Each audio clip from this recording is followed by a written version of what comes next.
హిమాలయాల్లో తపస్సు చేసుకుంటున్నటువంటి సాధకుని యొక్క అంతరంగంలో ఏర్పడే భావశూన్యతలో శివత్వం ఉంటుంది. ఆ భావశూన్యత కలిగిన వాడు గనక ఆ సాధకుడు శివుడవుతాడు. అలాగే భయానకమైనటువంటి శ్మశానంలో ఉంటుంది. భయానికి దూరంగా వెళ్ళి భయం వెనుక ఉన్నటువంటి సత్యాన్ని అన్వేషించే అఘోరి యొక్క ఆధ్యాత్మిక తపనలో నిబద్ధతలో శివుడు ఉంటాడు. కాబట్టి అఘోరి శివుడు.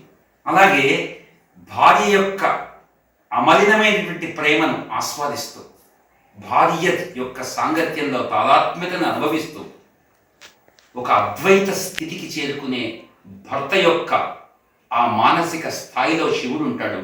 కాబట్టి అక్కడ ఆదర్శమైన భర్త శివుడు అవుతాడు. అలాగే విషాన్ని కూడా త్యాగభావంతో, అమృతం విషం రెండింటిని సమభావంతో చూసేటువంటి ఒక సమస్థితిలో శివుడు ఉంటాడు. అలాగే నిత్య చైతన్యమైనటువంటి మేధస్సు ఎందరో వ్యక్తుల ద్వారా బయటపడుతోంది. ఆ నిత్య చైతన్యమైనటువంటి మేధస్సులో దక్షిణామూర్తి ఉంటాడు. ఆ మేధస్సు కలిగిన ప్రతి వ్యక్తి కూడా దక్షిణామూర్తి సమానం అవుతాడు.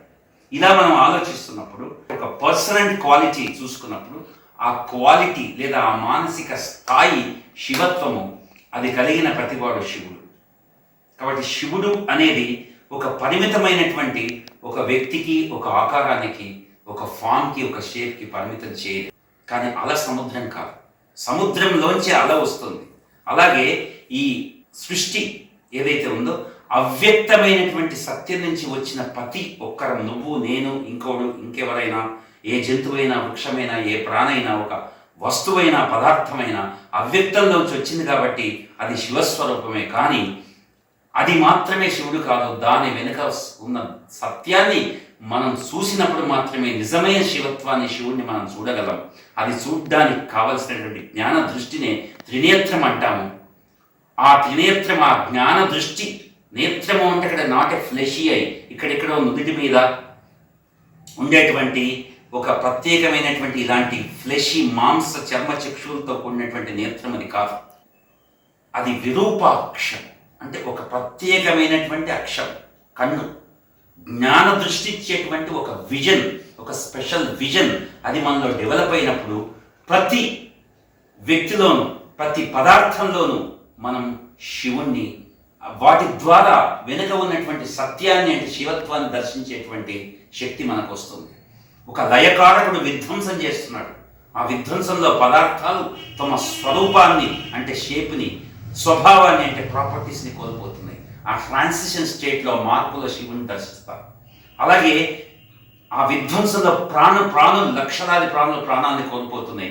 నిరంతరం విధ్వంసం జరుగుతూ ఉంటుంది. ఒక యుద్ధమే విధ్వంసం కాదు. ప్రతి నిత్యం మనలో ఎన్నో జీవులు, ఎన్నో పదార్థాలు తమ అస్తిత్వాన్ని కోల్పోతున్నాయి, కొత్తవి సృజించబడుతున్నాయి. అంటే ఆ విధ్వంసంలో జరిగే మార్పులో భగవత్ సంకల్పం ఉంది. అక్కడ మనం శివత్వాన్ని చూస్తాం.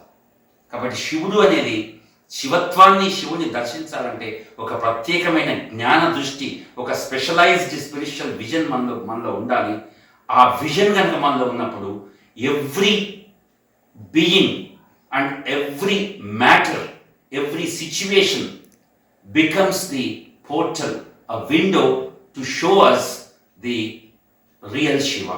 Om Namah Shivaya.